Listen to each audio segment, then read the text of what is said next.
Welcome back to the Classics of Immunology Journal Club.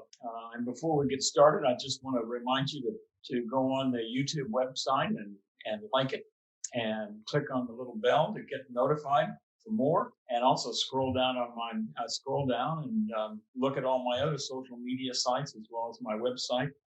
In addition, all of the Classics of Immunology papers are on my website, so you can, when you can't sleep at 3 a.m, you've got a whole thing to do there. So today we're going to go back to Schimpl and Wecker, and Anneliese Schimpl and Eberhard Wecker from Würzburg in Germany. And they had a paper out in Nature New Biology in 1972 that really influenced the field for a decade or more. However, this particular paper, I think, is wanting on many respects. And we'll go through those things. But the reason it's in this particular journal club is because it's set the stage for all kinds of experiments that people did for the next decade or so. And therefore, this particular paper is important. And it's entitled Replacement of T Cell Function by a T Cell Product. So this is the beginning of a dissection of whatever T cell health might be in phenomenological terms, and ultimately we got down to molecular terms. But this was published in a journal that no longer exists. It's Nature New Biology, which at that time in the early 70s was a sort of a spin-off of Nature. They were trying to put their biological publications into this particular thing, and it didn't. I don't know why it didn't make it, because it had great papers and so forth. Maybe this one was a little bit too quick and dirty. We'll get into that. So they go through. So I've already gone through the background of both of these individuals.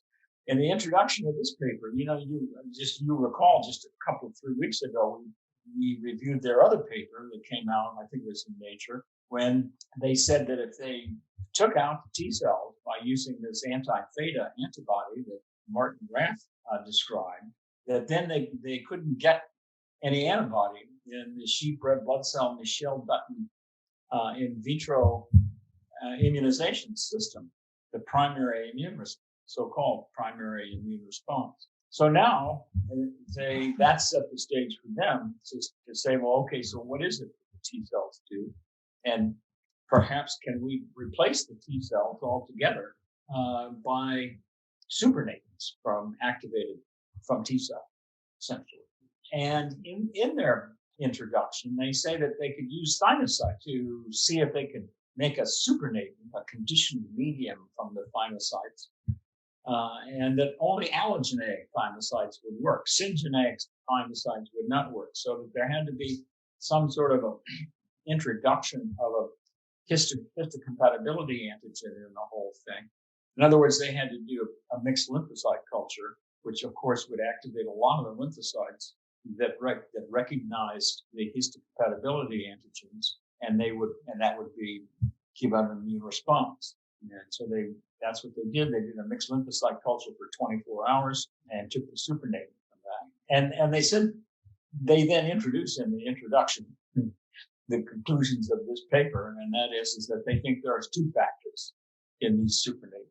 One, that would expand the number of T cells. So if they were residual T cells within the medium and the culture medium, this factor would cause the T cells to proliferate, and then they would function to do whatever they did. They called this T cell expanding factor, or TEF. Then they went on to say that they also have evidence from their data in this paper that they've discovered a T cell replacing factor that could replace T cells altogether, and you could still get antibodies to sheep red blood cells. In the methods, in terms of what they used for this paper, they referred back to their other paper, and they said all the methods are the same, and they were in that paper. So they used the Michel Dutton system with the selective batches of fetal calf serum that were really, really important, and they used the readout of the number of plaque-forming cells or antibody-forming cells per million splenocytes that they would place into culture. And I just want to remind you that a primary immune response, they got within the thousands per million splenocytes, 1,000, 2,000, 3,000. Whereas if they get a secondary immune response, then that means that they immunized the mice in vivo with sheep red blood cells and then took the spleen cells and mixed them with sheep red blood cells and did a plaque assay, a urinary plaque assay, then they got 100,000 plaque forming cells. So they really are working just at the margins of the noise in the background of the assay system, essentially. Which incidentally, when I got into the business about this time, 72, 73, whatever, I looked at this assay very carefully and I thought to myself, I think I mentioned this in the last go around, I said to myself, I'm not so sure about this fetal capsid thing. I'm not going to get involved with this antibody forming response in vitro. That was a good thing on my part, I think. So in order to make supernatants from T cells to test, they took either single thymocytes from different strains of mice, or they did a mixed thymocyte culture, where they mixed two different strains that differed by their histocompatibility, and they would wait 24 hours, and then they would harvest the supernatant from the cell, stop the reaction, take the supernatant, and that's how they made their conditioned medium. The results of this paper are present in 4 tables and 3 figures. And essentially what that boils down to is that there's only 7 experiments, as far as I can tell, in this paper. So that's pretty good to get yourself in Nature New Biology with only 7 experiments, which is one of the flaws of this paper, essentially. And so in the first table, they tested supernatants from individual cells to see if they could replace the T cells. And they found some activity from single cells. And they said that in that first table, they said that it would work if it was added at time 0 when they set up the cultures.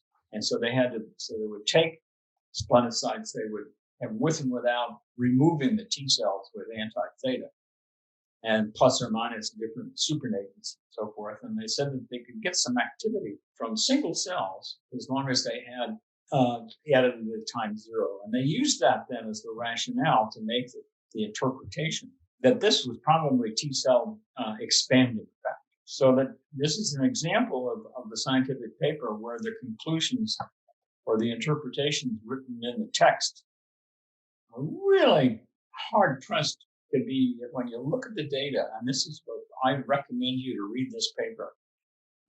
Don't take my word for it, because I had to read this paper several times to really get a grasp as to what happened. And that shouldn't be the case. I've read a lot of papers, so I know how to read papers, essentially. So, for example, in the table 1, without the supernatant, they had 300 plaque-forming cells, but then with the supernatant, they had 1,350 plaque-forming cells. Well, what you'd like to see in this kind of an instance is, like 10 experiments and the mean and the standard error, the mean of the whole thing. This is just one experiment. In Figure 1, then they show data from when they've added supernatants from a mixed lymphocyte from the histocompatibility situation. And here they say they've tested it, adding it at day 0 and also at day 2, and then assaying for the plaque forming cells on day 4. And they say that it made a difference if it was added late. And they say, well, this is probably the T cell replacing factor. And again, these interpretations are, I'm not so sure that that's really the case. But the differences in the number of plaque-forming cells on when the supernatant was added at day 0 versus day 2 are not all that great, essentially. Now, then what they said, well, if we test this, the question is, maybe if we had a system whereby we could be sure that there were not any residual T cells left behind from the anti-theta, anti-sera in complement killing. So they went to the nude mouse, and we haven't reviewed that in this journal club, but several years back, they discovered that there was a mutation in a strain of mice that lacked hair, which was distinctive because you could see that they were nude in the little cages. But in addition, when they looked at them carefully, they found that they didn't have any thymus either, and they didn't have any then consequently thymus-derived lymphocytes. So they did their experiments using nude splenocytes as their readout cells. And they found that then their single supernatants that had worked previously in table 1, they couldn't get any activity. This is where they think that they've got T cell expanding factor. But if they use mixed lymphocyte culture supernatants, they were effective on the nude splenocytes, and they were more effective if they were added at day 2 rather than day 0, which is consistent with their interpretation that this is T cell replacing factor. Then they said, well, the question is this the supernatants that we've made, and now we can show that we've got this wonderful TRF activity? Are T cells making this? And so they did anti-theta treatment on the 2 different splenocytes or thymocytes or splenocytes that they were making the supernatant from. And when they did the anti-theta treatment, then they didn't get any MLC activity. And therefore they concluded that TRF is a T cell problem. That's it in this paper. And in the discussion, they basically reiterate what I've just told you, and that is that their data show that TRF is produced by T cells in a mixed lymphocyte culture. They say that their data are fit this model that had been proposed by Mitchison. Or you recall that he had been a student of Peter Medawar, and he became one of the major, and he was the one that was the professor of Martin Rath, and gave him the tube of anti-theta antibody, and Rath became famous. Mitchison had done a series of experiments and published them in the late 60s and early 70s, where he was looking at what was necessary for in vivo immunization in order to get antibody responses. And he came up with the interpretation of his data that there looked like there was a T cell helper effect whereby the antigen was serving as a bridge between the B cells that would ultimately go on and make the antibody and the T cells that were helping the B cells. And this was called the model for T cell and B cell cooperation. And for a decade and a half, or even 2 decades, you go to meetings and everybody would have a picture of a B cell and a T cell and an antigen in between. And this is sort of, everybody liked that word. I'm not quite so sure why. And now we know that couldn't have been, because the antigen, which would have been a molecule, would not be recognized by the T cell. It could be recognized by an antibody molecule, but it couldn't be recognized by the T cell, because the T cell, we know now, and we'll get into these kinds of things, has to see peptides, not the whole molecule of protein or whatever it was, but rather a short 6 or 8 to 10 amino acids bound by a major histocompatibility antigen molecule. And that's what the T cell receptor ultimately was shown to recognize. So anyway, this Mitchison and T B cell cooperation thing was really a myth. But in this particular paper, Schimpl and Wecker are saying that, well, one of the ways that T cells help the B cells is by making this soluble T cell replacing factor. And it fits into the whole thing, they thought, in terms of the way they interpreted their data. I think that this particular paper, because of the fact that the data are only from like 7 experiments, and the data of the numbers of the plaque forming cells are